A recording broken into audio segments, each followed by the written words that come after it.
Rebel canners teaching all kinds of food preservation, especially the old ways.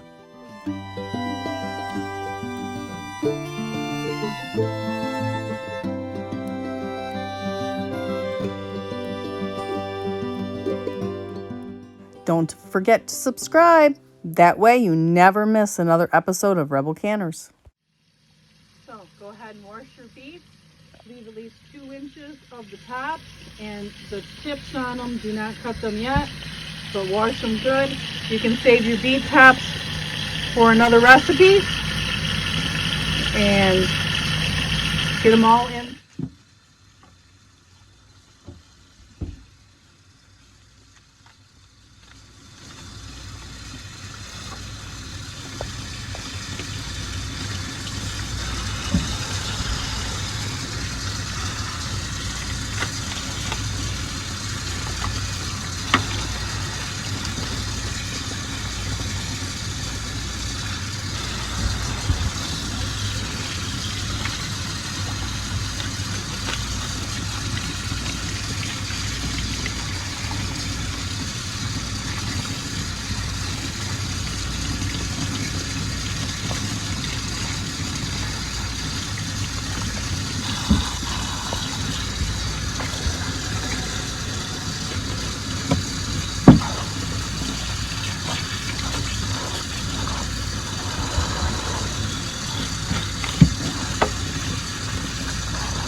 These already came with some of it cut.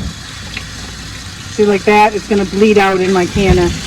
But they were given to me, so I'm going to work with what I got. See, that one's going to bleed out. So, alright, I got this batch all washed up, and I'm going to go ahead and put them in and boil the water.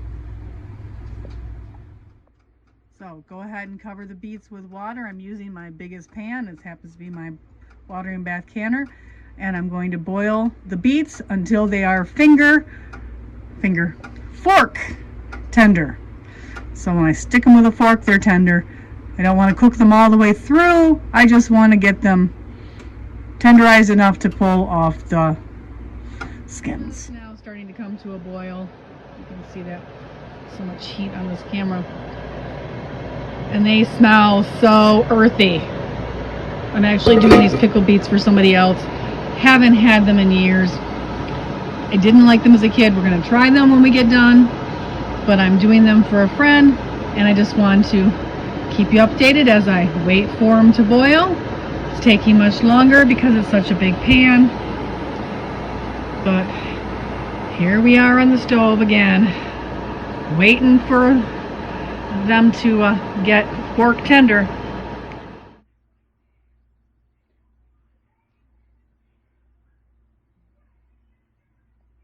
If you're not a big fan of the earthiness of beets, be sure to dig them just a little bit deeper when you're peeling them. Kind of like if you would take 2 layers off a potato skin. Cut. And slice them pretty thick. Or, if you want, cut them into bite-sized chunks. And pack your jars over here fairly tight.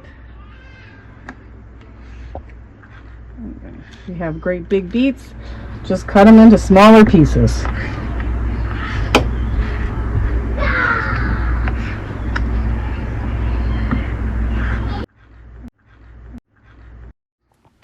And just keep peeling until all the beets have been peeled.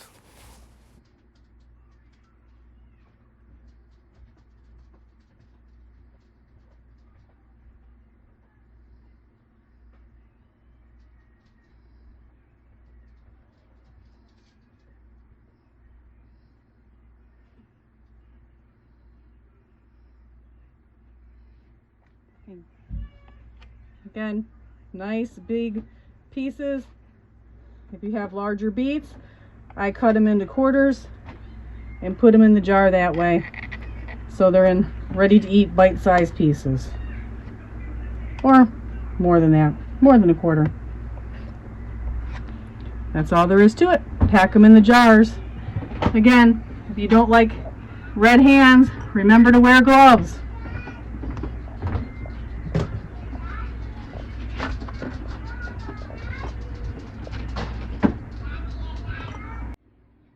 We got the beets all cut up, packing the last couple of jars. Time to start our brine. Go ahead and mix up your ingredients for your brine. This one called for salt, cloves, allspice, vinegar, and sugar. Going to bring it to a boil so that the sugar dissolves and pour it over top of my beets.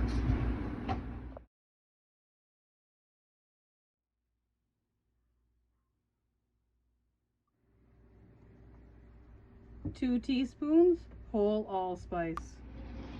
2 teaspoons whole cloves. 1 stick of cinnamon. 2 cups of the reserved water you cooked your beets in, or plain water if you forgot to save it.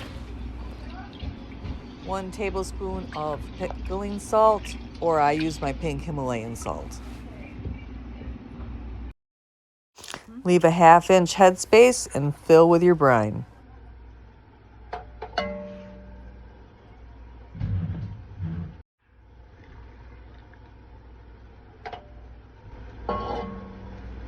Once you get them all filled, wipe the rims and put on the lids and rings. Get ready to water bath.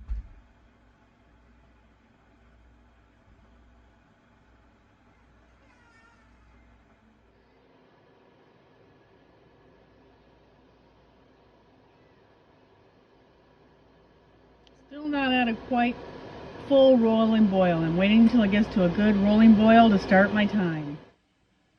And there you have it. Pickled beets. Not the easiest recipe by any means. One of the longest it takes to process and can, but you can't beat that color. You really can't. It's beautiful. And it'll be very refreshing on a winter day to have something bright and sunny on the relish tray. So there you have it. Pickled beets, Rebel Canners. Join me for the next episode. Like, subscribe, and most importantly, hit that notification bell so you don't miss an episode.